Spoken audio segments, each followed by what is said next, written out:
ಎಲ್ರಿಗೂ ನಮಸ್ಕಾರ. Welcome back to Harshitha vlogs. ಹೊರಗಡೆ ಸ್ವಲ್ಪ ಕೆಲಸ ಇತ್ತು ಅಂತ ಹೇಳ್ಬಿಟ್ಟು ಎಲ್ಲರೂ ಕೂಡ ರೆಡಿಯಾಗಿ ಹೊರಡ್ತಾ ಇದ್ದೀವಿ.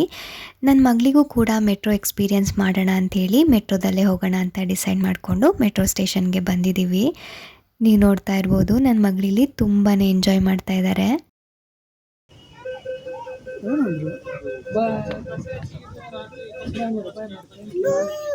ಥಮ್ಸ್ ಅಪ್ ಮಾಡಿದ್ರು ನಿಂಗೆ. ಥಮ್ಸ್ ಅಪ್ ಬಾಯ್.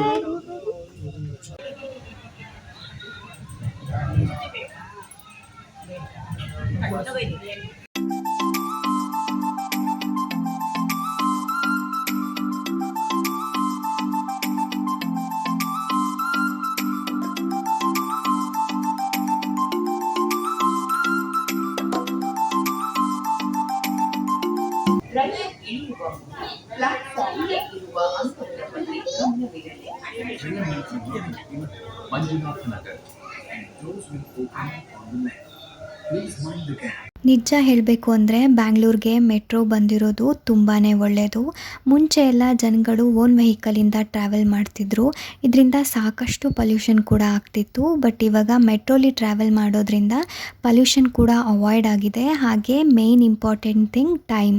ಎಲ್ಲರಿಗೂ ಟೈಮ್ ತುಂಬಾ ಇಂಪಾರ್ಟೆಂಟ್. ಹಾಗಾಗಿ ಟೈಮ್ ಕೂಡ ತುಂಬಾ ಸೇವ್ ಆಗುತ್ತೆ.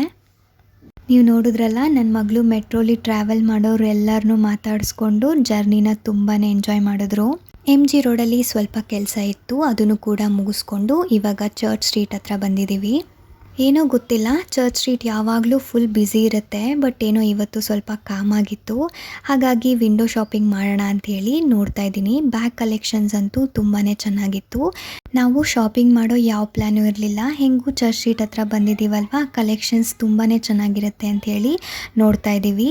Bags, pants, T shirts, casuals ಹಾಗೆ ಜಾಕೆಟ್ಸ್ ಕೂಡ ತುಂಬಾ ಚೆನ್ನಾಗಿತ್ತು. ನನಗೆ ಸ್ವಲ್ಪ ಕಾಸ್ಟ್ಲಿ ಅಂತ ಅನ್ನಿಸ್ತು. ಹಾಗಾಗಿ ನಾನೇನು ಪರ್ಚೇಸ್ ಮಾಡಲಿಲ್ಲ. ನಿಮಗೇನಾದರೂ ಯೂನಿಕ್ ಕಲೆಕ್ಷನ್ಸ್ ಬೇಕು, ಸ್ವಲ್ಪ ಕಾಸ್ಟ್ಲಿ ಆದರೂ ಪರವಾಗಿಲ್ಲ ಅನ್ನೋರು ಚರ್ಚ್ ಸ್ಟ್ರೀಟಲ್ಲಿ ಆರಾಮಾಗಿ ಶಾಪಿಂಗ್ ಮಾಡ್ಬೋದು.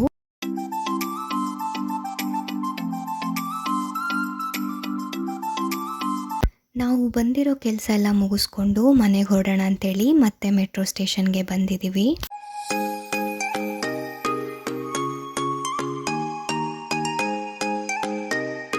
ವಾಪಸ್ ಮನೆಗೆ ಬರೋಷ್ಟರಲ್ಲಿ 7:30 ಆಗಿತ್ತು ಅಂತ ಅನಿಸುತ್ತೆ.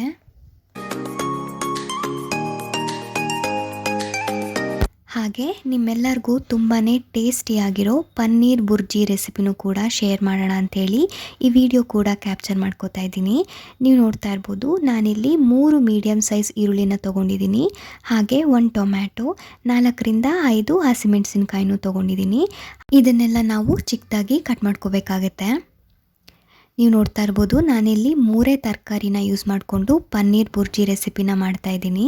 ತುಂಬಾ ಕ್ವಿಕ್ಕಾಗಿ ಮಾಡ್ಬೋದು, ತುಂಬಾ ಟೇಸ್ಟಿಯಾಗಿರುತ್ತೆ.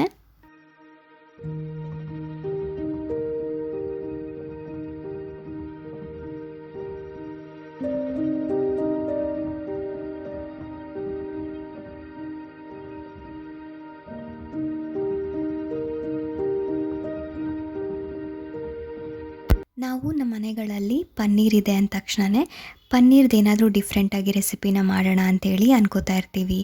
ಕಡಾಯಿ ಪನ್ನೀರ್, ಪಾಲಕ್ ಪನ್ನೀರ್ ಅಥವಾ ಪನ್ನೀರ್ ಬಟರ್ ಮಸಾಲ, ಈ ರೀತಿ ಏನಾದರೂ. ಬಟ್ ಇದನ್ನೆಲ್ಲ ಮಾಡೋಕ್ಕೆ ತುಂಬಾ ಟೈಮ್ ಬೇಕು. ಬಟ್ ಈ ರೀತಿ ಪನ್ನೀರ್ ಬುರ್ಜಿ ಮಾಡೋದ್ರಿಂದ ತುಂಬ ಕ್ವಿಕ್ಕಾಗುತ್ತೆ. 5 to 10 ಮಿನಿಟ್ಸಲ್ಲೇ ಆಗೋಗ್ಬಿಡುತ್ತೆ. ಅಷ್ಟು ಕ್ವಿಕ್ಕಾಗಿ ಮಾಡ್ಕೋಬೋದು. ಹಾಗೆ ಡಿಫ್ರೆಂಟಾಗೂ ಇರುತ್ತೆ, ತುಂಬ ಟೇಸ್ಟಿಯಾಗಿರುತ್ತೆ. ಮನೇಲೆಲ್ಲರೂ ಕೂಡ ಟ್ರೈ ಮಾಡಿ.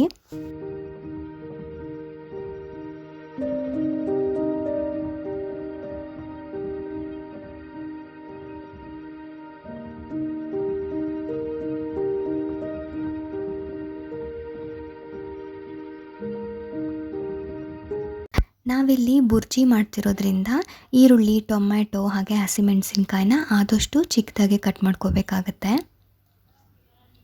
ಈ ಎಲ್ಲ ತರಕಾರಿಗಳನ್ನ ಈ ರೀತಿ ಚಿಕ್ಕದಾಗಿ ಕಟ್ ಮಾಡಿಕೊಂಡು ಎತ್ತಿಟ್ಕೊಂಡಿದ್ದಾದಮೇಲೆ ನಾನಿಲ್ಲಿ ಒಂದು ಪನ್ನೀರ್ ತೊಗೊಂಡಿದ್ದೀನಿ. ಈ ಪನ್ನೀರನ್ನ ಗ್ರೇಟರಲ್ಲಿ ನಾವು ಈ ರೀತಿ ತುರ್ಕೋಬೇಕಾಗತ್ತೆ.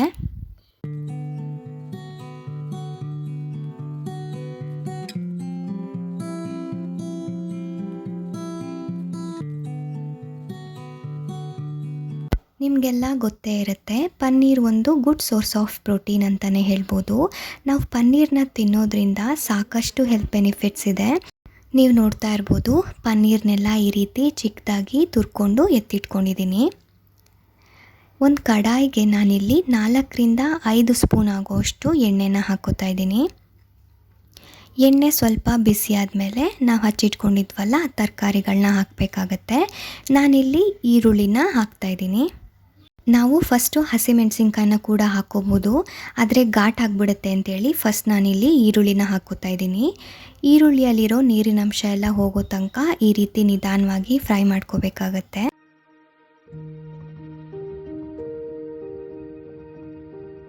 ಈರುಳ್ಳಿಯಲ್ಲಿರೋ ನೀರಿನಂಶ ಪೂರ್ತಿಯಾಗಿ ಕಡಿಮೆ ಆಗಿ ಸ್ವಲ್ಪ ರೆಡ್ಡಿಶ್ ಬ್ರೌನ್ ಬಂದಿದೆ. ಇವಾಗ ನಾವು ಹಚ್ಚಿಟ್ಕೊಂಡಿದ್ವಲ್ಲ ಹಸಿಮೆಣಸಿನ್ಕಾಯಿನೂ ಕೂಡ ಸೇರಿಸ್ಕೊಂಡು ನಿಧಾನವಾಗಿ ಫ್ರೈ ಮಾಡ್ಕೋಬೇಕಾಗತ್ತೆ. ಈರುಳ್ಳಿ ಹಸಿಮೆಣಸಿನ್ಕಾಯಿ ಚೆನ್ನಾಗಿ ಫ್ರೈ ಆದಮೇಲೆ ನಾವು ಹಚ್ಚಿಟ್ಕೊಂಡಿರೋ ಟೊಮ್ಯಾಟೊನೂ ಕೂಡ ಸೇರಿಸ್ಕೊಂಡು ಟೊಮ್ಯಾಟೊ ಸಾಫ್ಟ್ ಆಗೋ ತನಕ ಈ ರೀತಿ ಫ್ರೈ ಮಾಡ್ಕೋಬೇಕು.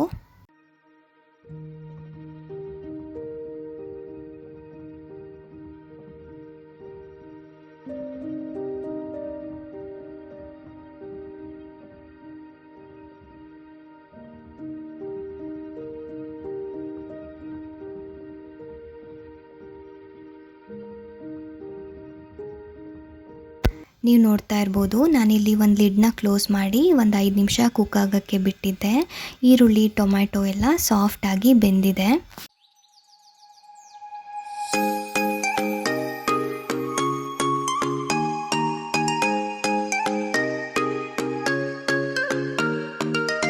ಇದಕ್ಕೆ ನಾನು 1/4 ಟೀ ಸ್ಪೂನ್ ಆಗೋಷ್ಟು ಅರಿಶಿಣದ ಪುಡಿನೂ ಕೂಡ ಹಾಕ್ಕೊಂಡಿದ್ದೀನಿ.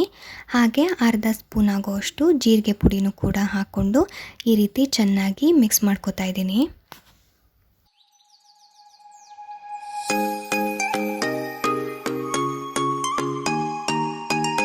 ನಾನಿಲ್ಲಿ 1/2 ಟೀ ಸ್ಪೂನ್ ಆಗೋಷ್ಟು ಹಚ್ ಖಾರದ ಪುಡಿನೂ ಕೂಡ ಹಾಕ್ಕೋತಾ ಇದ್ದೀನಿ.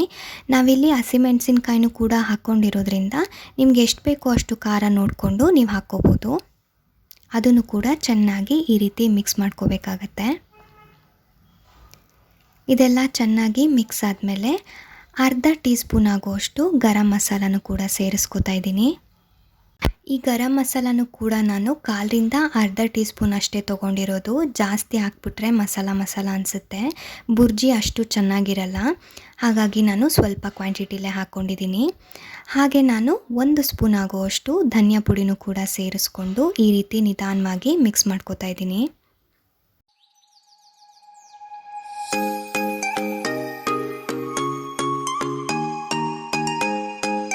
ಈ ಮಸಾಲ ಎಲ್ಲ ಚೆನ್ನಾಗಿ ಮಿಕ್ಸ್ ಆದಮೇಲೆ ನಾವು ತುರ್ಕೊಂಡು ಎತ್ತಿಟ್ಕೊಂಡಿದ್ವಲ್ಲ ಪನ್ನೀರ್ನೂ ಕೂಡ ಸೇರಿಸ್ಕೊಂಡು ನಿಧಾನವಾಗಿ ಫ್ರೈ ಮಾಡ್ಕೋಬೇಕಾಗತ್ತೆ.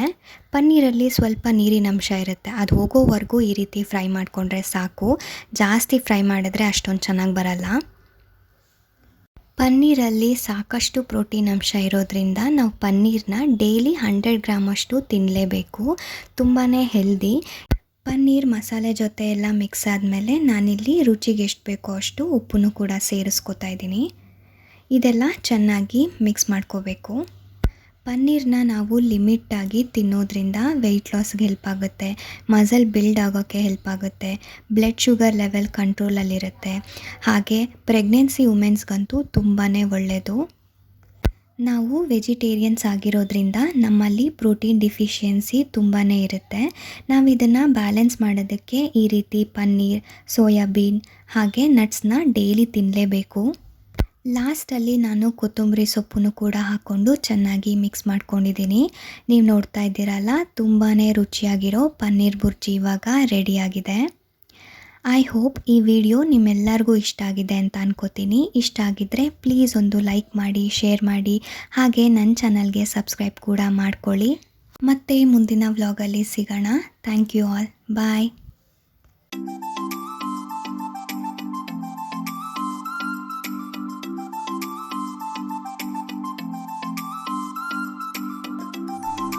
ಇದಿಲ್ವಾ?